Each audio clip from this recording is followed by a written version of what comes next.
ਉੱਠ ਕੇ ਇਹ ਵੇਖੋ ਉਹ ਤੋਂ ਅੱਗੇ ਆਇਓ ਕਨਾਲ ਦਾ ਜੋ ਸੋਹਣੀ ਬਣੇਗੀ ਇੱਧਰ ਤੋਂ ਲੈ ਵੀ ਗਈ ਹਾਂ ਲੋ ਜੀ ਨਹਿਰ ਉੱਪਰ ਚਨਾਬ ਦਾ ਨਜ਼ਾਰਾ ਹੈ ਤੇ ਜਿਵੇਂ ਬੱਦਲ ਨਹੀਂ ਉੱਠਦੇ ਬੱਦਲ ਨਹੀਂ ਹੁੰਦੇ ਨੇ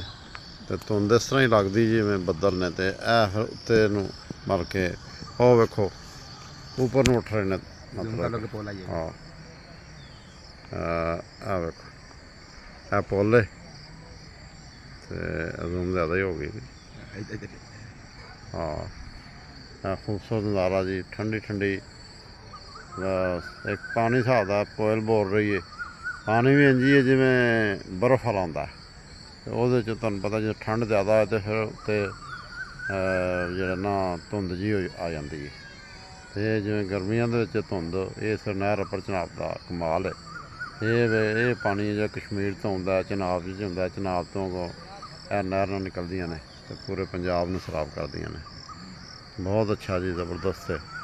ਤੇ ਵੇਖੋ ਦਰਖਤ ਵੇਖੋ ਕੈਸੇ ਨੇ ਤੇ ਇਹ ਨਜ਼ਾਰੇ ਪਿੰਡਾਂ 'ਚ ਅੱਜ ਵੀ ਹੈ ਨੇ ਲੇਕਿਨ ਇਹ ਖਤਰਾ ਹੈ ਜਿਵੇਂ ਲੱਗੇ ਹੀ ਇੱਥੇ ਕੋਈ ਪੁੱਛਣ ਵਾਲਾ ਨਹੀਂ ਪੋਲਿਊਸ਼ਨ ਖਤਮ ਪੋਲਿਊਸ਼ਨ ਜਿਹੜੀ ਇਹ ਵਧਾ ਰਹੇ ਨੇ ਪਾਣੀ ਵੀ ਖਰਾਬ ਕਰ ਰਹੇ ਨੇ ਇਹ ਵੇਖੋ ਇਹ ਪਿੰਡ ਦਾ ਨਜ਼ਾਰਾ ਹੈ ਇਹ ਸਾਈਡ 'ਤੇ ਨਹਿਰ ਦੇ ਉੱਤੇ ਬੜੇ ਮੈਂ ਇੰਝ ਲੱਗਦਾ ਜਿਵੇਂ ਪਹਾੜੀਆਂ 'ਤੇ ਪਿੰਡ ਹੁੰਦੇ ਨੇ ਹਾਂਜੀ